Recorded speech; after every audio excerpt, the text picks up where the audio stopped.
Saat Bawaslu, salah bawas. Jumpa lagi di podcast Bincang Pemilu Bawaslu Kota Kupang bersama saya, Gabriel Hatim. Saat Bawaslu, seperti yang telah kita ketahui bahwa di negara pemilu tahun-tahun sebelum terjadi banyak pelanggaran. Dan sekarang ini kita masih menunggu proses penetapan pemilu sementara. Bagaimana sehingga potensi pelanggaran bisa diminimalisir sedikit mungkin? Tema kita kali ini, potensi pelanggaran dalam pencalonan DPD dan penanganannya. Bersama narasumber yang sangat familiar dan bidang akademisi, Bapak Mikael VK, SHMH. Salam jumpa Bapak, Salam jumpa, selamat sore, salam sehat semuanya.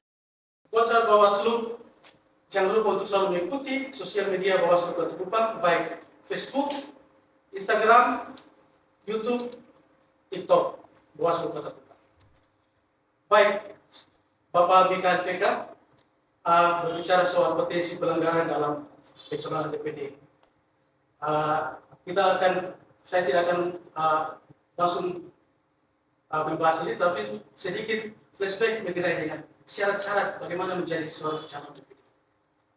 Baik, terima kasih. Selamat sore dan salam jumpa untuk semuanya. Senang sekali kita bisa berjumpa dalam acara yang sangat mulia dan terhormat ini. Saudara-saudaraku semua, ketika kita bicara tentang syarat-syarat DPD, itu sangat amat banyak kalau kita baca dalam PKPU maupun dalam undang-undang itu dari huruf A sampai ke yang huruf P kalau tidak salah. Tetapi dalam konteks ini saya hanya berbicara tentang syarat-syarat yang berpotensi untuk dilanggar. Ini juga berkaca pada pemilu-pemilu sebelumnya maupun pilkada. Salah satunya adalah bahwa syarat sebagai seorang calon DPD itu adalah harus warga negara Indonesia yang berusia minimal 21 tahun. Nah, pengalaman pemilu maupun pilkada, khususnya di Nusa Tenggara Timur, syarat ini pernah bermasalah di Nusa Tenggara Timur dan diselesaikan pada akhirnya di Mahkamah Konstitusi. Oleh karena itu, di dalam penyaringan terhadap melakukan filter terhadap syarat itu, syarat ini harus diperhatikan secara baik-baik agar Nusa Tenggara Timur tidak terantuk pada batu yang sama. Lalu yang berikut, terkait bahwa seorang calon DPD itu tidak boleh pernah dipidana atau tidak pernah menjadi mantan narapidana kecuali dia mengumumkannya secara terbuka ke publik. Nah, ini juga harus diperhatikan. Misalnya dia pernah dihukum pidana penjara di pengadilan tertentu di kabupaten lain, tetapi kemudian karena dia berdomisili di kabupaten lain, dia mengambil di situ dan itu tidak akan terbaca di situ. Oleh karena itu memang memerlukan sinergitas kecermatan dari KPU dan jajaran maupun pengawas pemilu dan jajaran untuk mencermati, karena ini akan sangat berpotensi. Begitupun dengan residivis. Residivis ini seorang yang dipidana 2 kali, seorang yang mengulangi tindak pidana ini sangat tidak dimungkinkan. Nah, kalau berbicara tentang residivis, saudara, itu tidak terkait dengan yang tadi syarat yang tadi bahwa harus diumumkan. Kalau dia residivis itu tidak ada lagi pengecualian untuk mengumumkan, itu memang tidak boleh. Yang namanya residivis pengulangan terhadap tindak pidana. Karena begini, kita memilih pemimpin. Pemimpin itu harus menunjuk teladan. Karena tidak ada ruang lagi. Tidak ada ruang lagi untuk itu. Sehingga dari sekian banyak syarat A sampai B itu syarat-syarat ini yang harus diperhatikan karena itu sangat berpotensi untuk terjadi. Lalu yang lain adalah terkait dengan syarat minimal SMA itu pendidikan atau sederajat. Ini juga harus diperhatikan tentang keabsahan ijazahnya. Sehingga jangan sampai, karena begini, di dalam salah satu pelanggaran yang berpotensi terjadi dalam pencalonan DPD ini adalah tentang adanya dokumen palsu. Dokumen palsu atau surat palsu, salah satunya bisa terjadi ijazah palsu.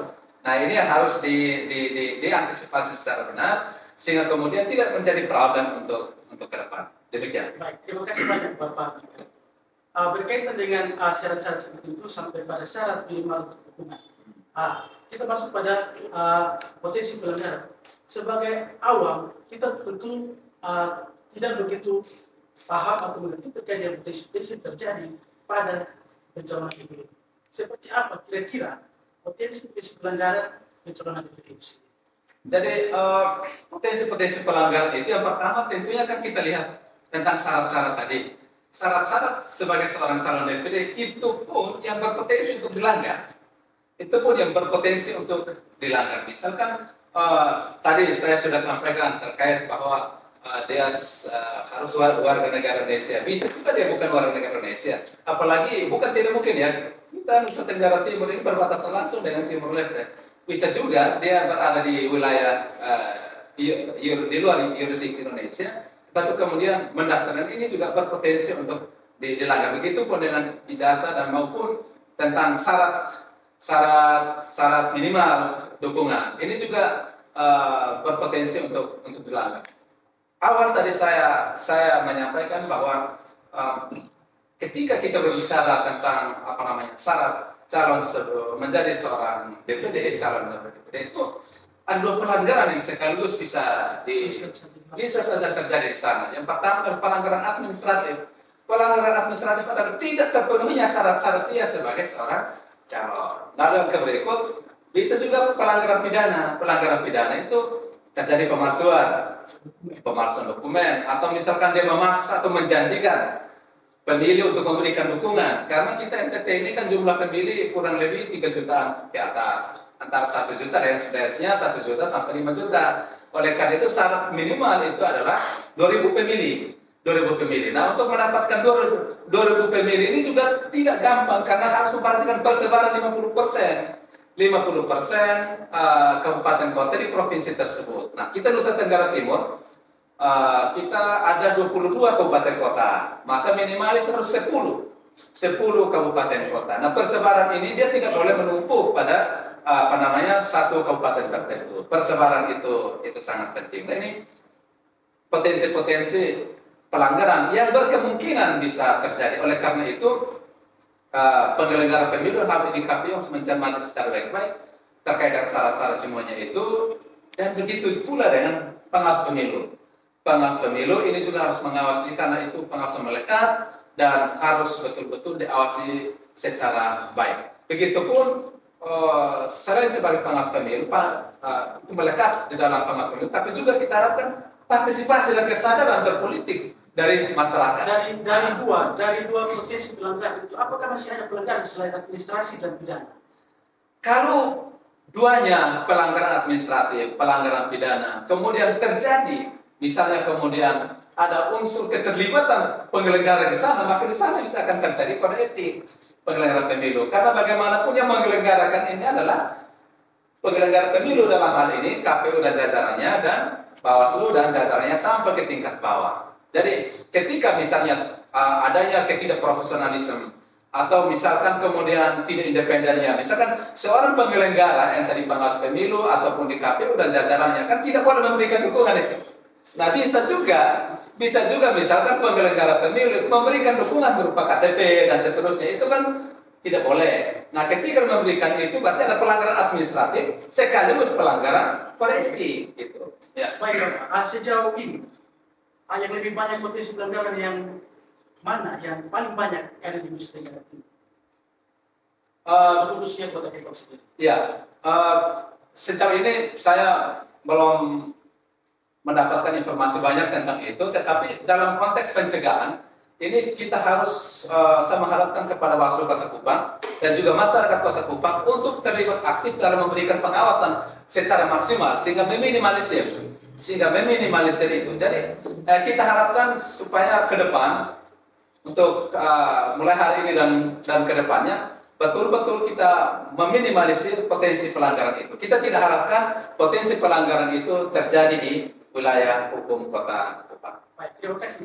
Berkaitan dengan jawaban tadi, apakah ada celah hukum atau apa ada aturan baru atau undang-undang di balik batu yang bisa diterobos masuk oleh calon-calon DPD melihat celah-celah hukum itu sehingga segala sesuatu bisa dibuat untuk menjadi seorang calon DPD? Yang pasti begini, bahwa seorang calon DPD kan berijazah minimal SLTA dan sederajat. Itu artinya bahwa memiliki kualifikasi pendidikan yang cukup memadai.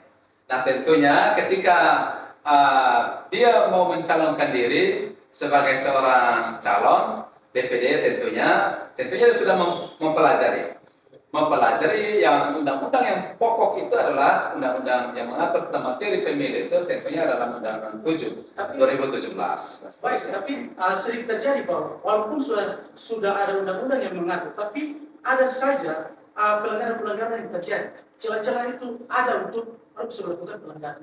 Jadi berbicara tentang celah atau peluang orang melakukan pelanggaran itu semata-mata bukan karena kelemahan undang-undangnya, tapi karena niat orang itu. Rumus kejahatan itu sederhana loh. Tambah K sama dengan K. Niat tambah kesempatan sama dengan kejahatan.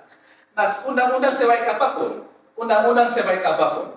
tetapi selama niat orang itu buruk, tetap saja kejahatan itu akan terjadi. Oleh karena itu diharapkan kesadaran berpolitik dari orang-orang yang mau untuk berpolitik, karena politik itu terkait dengan kebijaksanaan. Sehingga kalau kita bicara tentang Undang-Undang 7 dalam konteks pencalonan DPD, menurut saya itu sudah final dan bagus di sana. Sekarang tinggal goodwill dari masyarakat, terutama daripada calon. Karena kita memilih pemimpin, dia harus menjadi contoh dan teladan. Oleh karena itu, seorang pemimpin yang harus diperbaiki adalah niatnya dulu. Karena kesempatan itu selalu ada. Kalau niat itu tidak dibendung, kesempatan itu ada, maka kejahatan, pelanggaran itu pasti akan terjadi. Kembali kepada potensi-potensi pelanggaran. Potensi pelanggaran pidana, potensi pelanggaran administrasi, potensi pelanggaran politik. Kembali tentang dinamika putusan Mahkamah Konstitusi mengenai Ya, terkait dengan dinamika adanya putusan Mahkamah Konstitusi itu kan memperbolehkan mantan narapidana, ya kan? Memperbolehkan mantan narapidana untuk boleh mencalonkan, tetapi ada dua syarat itu. Yang pertama setelah lampau 5 tahun, yang kedua mengumumkannya secara resmi kepada media bahwa dia adalah mantan napi. Jadi ada syaratnya di sana bahwa putusan MK itu tidak serta-merta membawa angin segar buat mantan napi. Tetapi ada syaratnya, harus telah lewat 5 tahun, telah menjalaninya. Ada ruang.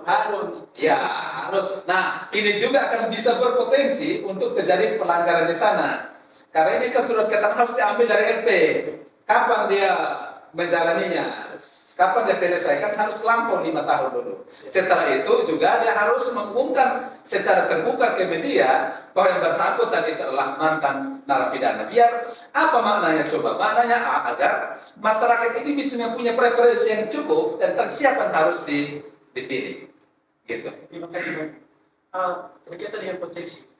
Siapa yang berpotensi untuk membuat pelanggaran? Apakah orang yang baru kali maju atau menjadi calon atau para incumbent? Jadi begini, yang berpotensi ini terkait dengan pelaku, unsur setiap orang dalam konteks hukum. Jadi siapa yang paling berpotensi untuk melakukan pelanggaran, baik itu administrasi maupun pidana, maupun pelanggaran terhadap undang-undang lainnya, ini bukan soal baru atau lama, tapi soal niat. Soal niat. Niatnya dia adalah mau dia lolos sebagai seorang calon DPD ini karena memang dia betul-betul memiliki kualifikasi untuk itu, ataukah tidak. Jadi ini soal niat. Jadi bisa juga baru, bisa juga lama. Ya, karena lama juga lebih pengalaman gitu. Baru karena baru mulai. Tetapi soal siapa yang paling banyak berpotensi untuk itu tergantung pada niat dan kesempatan. Oleh karena niat itu ada pada orang itu, kesempatan itu ada pada Bawaslu. Jangan memberikan kesempatan untuk dia melakukan itu. Dia boleh punya niat, tapi kesempatan Bawaslu tidak diberikan, maka kejahatan atau pelanggaran pemilu tidak mungkin terjadi. Baik, Bapak Mikael Vekan. Oke. Kembali apa yang telah kita perbincangkan dari tadi terkait dengan potensi pelanggaran pencalonan DPD. Sejauh ini, apakah seperti yang tadi dikatakan bahwa narapidana atau residivis ketika diberikan ruang 5 tahun untuk, apakah sudah ada oknum atau ada orang yang ikut ambil bagian dalam kontestasi politik datang ikut dalam pencalonan? Saya untuk sementara belum tahu 10 orang yang lolos itu siapa-siapa, tetapi intinya bahwa saya sebagai orang hukum yang mempelajari norma itu, saya menyampaikan bahwa syarat-syaratnya seperti itu. Oleh karena itu mungkin kepada pengawas pemilu, kepada Bawaslu Kota Kupang khususnya, kita harus kemudian memperhatikan orang-orang yang lolos itu apakah memenuhi syarat tadi atau malah sebaliknya. Tahun-tahun sebelum apakah ada? Tahun-tahun sebelumnya saya kurang memiliki preferensi untuk itu. Tapi kalau untuk pilkada, caleg ada. Tapi untuk DPD saya belum memiliki preferensi cukup. Baik, terima kasih Pak. Berkaitan dengan momen keagamaan yang kita lagi jalankan saat ini berkaitan dengan perayaan Paskah, bahkan pada masuk pada perayaan bulan puasa, potensi pelanggaran yang kita lihat, fenomena yang telah kita lihat di Kota Kupang berkaitan dengan pemasangan alat peraga berkaitan dengan calon ini, apakah menurut Bapak, apakah itu ada celah, itu potensi pelanggaran apakah ada di situ? Ya, wilayah sekarang itu namanya wilayah grey area, wilayah abu-abu. Ya, karena apa? Karena kita belum memasuki pada tahapan kampanye. Nah, kampanye. Sehingga kemudian misalkan pemerintah Kota Kupang, Tim Aman Kota Kupang menetapkan area-area mana yang boleh dipasangi APK dan mana yang tidak boleh dengan syarat-syarat APK dan seterusnya. Tetapi begini, kita harus akui bahwa ini salah satu kelemahan daripada Undang-Undang 7 2017 tentang pengaturan tentang tahapan dan seterusnya, dan kampanye ini belum jalan. Tetapi kita lihat sekarang itu ruang sebebas-bebas. ya, makanya ruang itu juga harus digunakan secara bertanggung jawab. Oleh karena itu kita berbicara tentang pemilu, kita berbicara pemilu ini kan otomatis kita memilih pemimpin-pemimpin. Nah, pemimpin itu tadi awal saya katakan bahwa dia harus mampu memberikan contoh dan teladan yang baik. Jadi begini, dalam kehidupan manusia itu tidak cukup diatur dalam undang-undang, tapi selebihnya itu ada pada etika dan norma-norma yang lain.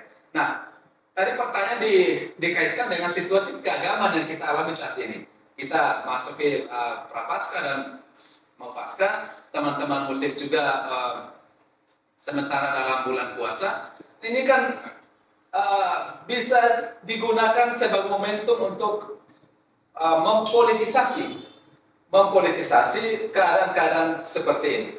Misalnya mengikuti buka puasa bersama dan seterusnya. Itu bisa berkedok di sana, potensi pelanggaran di sana. Bisa berkedok angpau misalnya. itu bisa. Jadi potensi pelanggaran terkait dengan money politik itu bisa saja terjadi di sana. Bisa saja terjadi. Oleh karena itu memang membutuhkan pengawas pemilu yang betul-betul harus menjangkau semua, dan pengawas pemilu harus menggerakkan masyarakat agar memiliki kesadaran hukum dan kesadaran politik untuk bisa melaporkan setiap potensi pelanggaran yang berkemungkinan akan terjadi. Karena begini Bapak, bisa juga dia berkedok sebagai silaturahmi. Di situ pelanggaran-pelanggaran berkaitan dengan money politik bisa dijalankan. Bisa. Segala sesuatu bisa saja terjadi. Bisa saja terjadi. Nah, ini begini. Ini kan kita berbicara dalam konteks DPD ya. Ketika ditemukan adanya dugaan pelanggaran yang dilakukan oleh calon DPD, yang dimana kan salah satu itu adalah tidak boleh adanya politik uang, memaksa atau menjanjikan sesuatu seterusnya. Nah, dalam situasi seperti saat ini, menjelang Paskah, banyak panitia Paskah juga pasti minta sumbangan. Nah, ini tolong. Nah, ini juga berkedok itu, tapi bisa isinya adalah money politik. Begitupun dengan bulan Ramadan ini. Nah, oleh karena itu ini harus diwaspada. Karena apa? Saya himbau kepada teman-teman calon DPD agar tidak boleh melakukan itu. Karena apa? Ketika itu dilakukan secara TSM, terstruktur, sistematis dan masif, itu bisa loh, itu bisa dibatalkan oleh Bawaslu. Nanti berdasarkan putusan Bawaslu itu KPU bisa membatalkan investasi selain pidana, tetapi juga dia bisa terkena pembatalan sebagai calon. Oleh karena itu, karena sekarang tahapannya terkait dengan DPD, jadi money politik itu bisa dikenai sanksi pidana, bisa juga administratif, terbukti TSM batal dia. Nah, ini harus hati-hati. Terima kasih banyak Pak. Baik, Bapak Miguel Vega, kita berlanjut. Oke, Pak Gedi, selamat. Berkaitan dengan potensi penyelenggaraan pemilu pencalonan DPD ini. Seperti yang telah dikatakan bahwa ada beberapa potensi pelanggaran administrasi, kode etik, bahkan pidana itu sendiri. Bagaimana cara penanganan? Jadi gini ya, untuk administrasi berpotensi paling banyak terjadi adalah misalkan begini. Ada juga yang KTP-nya ada, tetapi dia tidak tahu bahwa KTP-nya ada di orang yang bersangkutan. Ini juga akan menjadi, nah ini akan ketahuan di saat verifikasi faktual utamanya. Misalkan orang ini sudah meninggal, lalu ke berikut ini juga misalnya ASN, TNI Polri yang tidak boleh memberikan dukungan terhadap calon DPD, ini juga bisa ada KTP-nya ada di sana. Nah, pelanggaran-pelanggaran ini juga termasuk pemalsuan dokumen dan seterusnya. Bagaimana cara untuk penanganannya? Nah, ini kan berbicara tentang penanganan sebelumnya ini menjadi kewenangan daripada Bawaslu. Oleh karena itu memang sebelum sampai pada penanganan itu kemudian saya bagi menjadi dua, preventif dan represif. Preventif itu ya pengawasan melekat. Jadi ketika kita sudah ada pemetaan tentang potensi pelanggaran, nah itu kemudian bagaimana cara untuk mencegahnya? Tentunya pengawasan melekat pada Bawaslu secara undang-undang dan juga bagaimana kita meningkatkan partisipatif masyarakat Kota Kupang, terutama dalam ruang lingkup Kota Kupang. Lalu ke berikut, ini juga saya sarankan kepada Bawaslu juga Kota Kupang untuk kalau boleh bisa membuka posko pengaduan. Posko pengaduan sehingga di mana ada pelanggar, mereka tahu. Karena mungkin juga masyarakat Kota Kupang juga belum tahu kantor Bawaslu di mana. Tapi kalau diumumkan bahwa ini ada posko pengaduan, terus lalu berikut sosialisasi. Nah, sosialisasi ini yang kita podcast ini salah satu bentuk. Nah, bagaimana kalau terkait dengan penindakan represif? Nah, kalau kita berbicara tentang represifnya, tentunya Bawaslu punya aturan dalam Perbawaslu 7 dan Perbawaslu 8 tahun 2022 tentang penanganan temuan laporan dan kajian dan seterusnya. Nah, ini kan akan ditangani sesuai dengan prosedur itu. Nah, apabila kemudian ada unsur pidananya, tentunya akan dikoordinasikan ke kepolisian, ke Sentral bahwa ini ada unsur pidana. Ya, seperti itu. Baik, terima kasih banyak. Berkaitan dengan verifikasi faktual, ada verifikasi, ada perbaikan.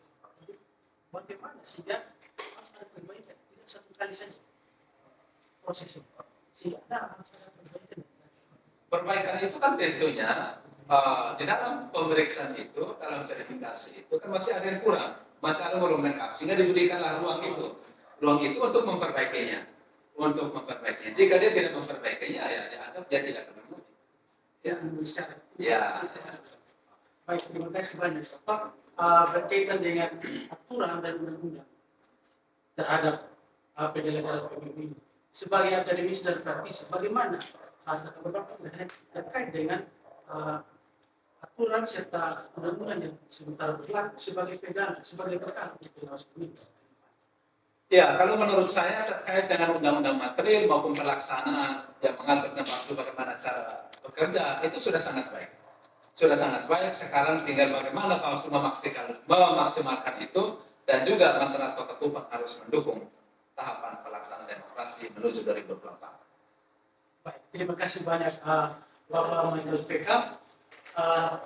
Sahabat Bawaslu, demikianlah podcast Bincang Pemilu Bawaslu Kota Kupang kali ini yang dapat bermanfaat untuk sahabat Bawaslu.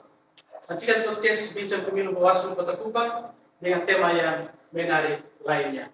Bagi sahabat Bawaslu yang belum terdaftar menjadi daftar pemilih, dapat melaporkan ke posko pengaduan Bawaslu Kota Kupang atau langsung kepada Panwascam kecamatan terdekat. Terima kasih kepada Bapak Michael VK yang telah berbincang bersama pada podcast edisi kali ini. Terima kasih banyak. Bersama rakyat, awas pemilu bersama Bawaslu tegakkan keadilan pemilu. Saya Gabriel Atul pamit.